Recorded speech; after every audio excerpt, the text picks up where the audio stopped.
बगीचा लगाना एक बहुत ही अच्छी बात है, क्योंकि पौधे निरंतर हमारे देश और प्रदेश से कम होते जा रहे हैं, इनकी कटाई ज़्यादा हो रही है और हम रोपित कम कर रहे हैं। दूसरा, मौसम की बेरुखी के कारण जो परंपरागत हम फसलें ले रहे थे, उनमें किसान भाइयों को काफ़ी क्षति हो रही है। यदि आप वृक्षारोपण कर अमरूद की खेती करें तो इससे काफ़ी अधिक लाभ आप प्राप्त कर सकते हैं। अमरूद की बागवानी के लिए हर तरह की मिट्टी अनुकूल होती है, जिसमें हल्की से लेकर भारी और उचित जल निकास वाली मिट्टी सही रहती है। इसकी बागवानी 6.5 से 7.5 pH मान वाली भूमि में भी की जा सकती है। गड्ढा खोदने के पश्चात अब बात आती है किस्मों की, कि किन किस्मों का हम रोपण करें। तो अमरूद में कई बहुत अच्छी किस्में आ गई हैं। इनमें पुरानी जो हमारी किस्में हैं, इलाहाबादी सफ़ेदा, लखनऊ 49, चित्तीदार, धारीदार, ग्वालियर 27 इत्यादि, ये बहुत ही अच्छी पुरानी किस्में हैं। इसके अलावा भी और कई किस्में आ गई हैं, हाइब्रिड किस्में भी आ गई हैं। तो आप जो भी किस्म का चयन करें, हाइब्रिड का कर सकते हैं, परंतु हाइब्रिड में क्या है, आपको ज़्यादा ध्यान देने की पौधे पे आवश्यकता पड़ेगी। पौधे खरीदते समय हमें विशेष सावधानी बरतने की आवश्यकता होती है, क्योंकि अधिकांश किसान भाई पौधे खरीदते समय ही काफ़ी नुकसान उठा जाते हैं। पौधे हमें विश्वसनीय स्रोत से या शासकीय नर्सरियों से खरीदना चाहिए, और ख़रीदते वक्त हमें ये सावधानी बरतना चाहिए कि उसका किस्मों में जो हम नर्सरी से प्राप्त कर रहे हैं उसे संभाल कर रखें, क्योंकि 2 साल 3 साल बाद आपने जो वैरायटी मांगी है उस वैरायटी को आपने किस्मों में अंकित कराना है, और जब उसमें फल आएँ वो उस वैरायटी के अनुरूप हैं या नहीं, इसकी जानकारी आपको लेना चाहिए। अगर उसके अनुरूप ना निकले तो आप उसकी शिकायत भी कर सकते हैं।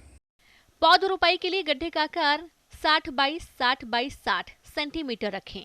गड्ढे की गर्मियों में खुदाई कर देनी चाहिए। अगर गड्ढों की खुदाई नहीं की है तो जल्द से जल्द खुदाई करने के 20 दिनों बाद प्रत्येक गड्ढे में गोबर की सड़ी खाद 5 किलो NPK 150 ग्राम की भराई करके पौधे लगाना चाहिए। प्रति गड्ढे के मान से हमें इसमें डालनी होती है।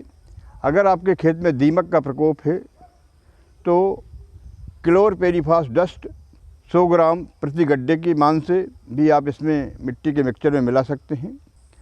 रोपित करते समय ध्यान रखें कि गड्ढा हमारा 2 फीट का खुदा हुआ है, उसमें गोबर की खाद, मिट्टी, और आप चाहें तो नीम की खली, करंजी की खली 1-1 किलो या कुछ मात्रा में सेंट मिलाकर गड्ढे को भर दें, और भरने के पश्चात पौधा जो हमारा नर्सरी से लेके आए हैं, जो थैली में लगा हुआ है, उस थैली को फाड़ दें। किसान भाइयों, अगर आपके पास सिंचाई जल की पर्याप्त व्यवस्था है तो अमरूद के पौधों की रोपाई फरवरी-मार्च में कर सकते हैं, और यदि सिंचाई की जल की समस्या है तो जुलाई-अगस्त का महीना पौध लगाने के लिए सही माना जाता है। ध्यान रहे कि जो पिंडी पौधे की है वो डैमेज ना हो, वो ना फूटे। पिंडी को छोड़कर चारों तरफ से अच्छे उस गड्ढे को दबा दें, ताकि मिट्टी जो पोरस है वो ठीक से दब जाए और बारिश होने पर वहाँ पे गड्ढा ना बने। और मिट्टी को थोड़ा ऊंचाई तक आप टीले नुमा पौधे के चारों तरफ चढ़ा दें, ताकि बारिश का पानी में जो आएगा, बारिश जो होगी उससे जो मिट्टी नीचे खुदी हुई है वो धंसेगी, और धंसने के बाद पौधे के पास गड्ढा ना बने। अगर गड्ढा बनता है तो आपको पुनः फावड़े की सहायता से पौधे के चारों तरफ की मिट्टी खींच के पौधे के पास आपको मिट्टी ऊंची करना है, जिससे पौधे के पास पानी ना भरने पाए। अगर पानी पौधे के पास भरेगा तो एरेशन नहीं हो पाएगी, पौधा आपका सूख सकता है, नुकसान आपका हो सकता है। तो ये विशेष ध्यान रखें। किसान भाइयों, पहली सिंचाई पौध लगाने के तुरंत बाद और दूसरी सिंचाई तीसरे दिन करें।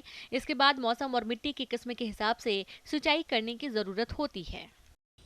इसके पश्चात समय समय पे आप इन पौधों का देख रेख करेंगे तो आपको विदित होगा कि इनके चारों तरफ कई असामान्य पौधे, जिन्हें हम खरपतवार कहते हैं, वो उग गए हैं। तो उन्हें भी आपको समय समय पे निकालना नितांत आवश्यक है।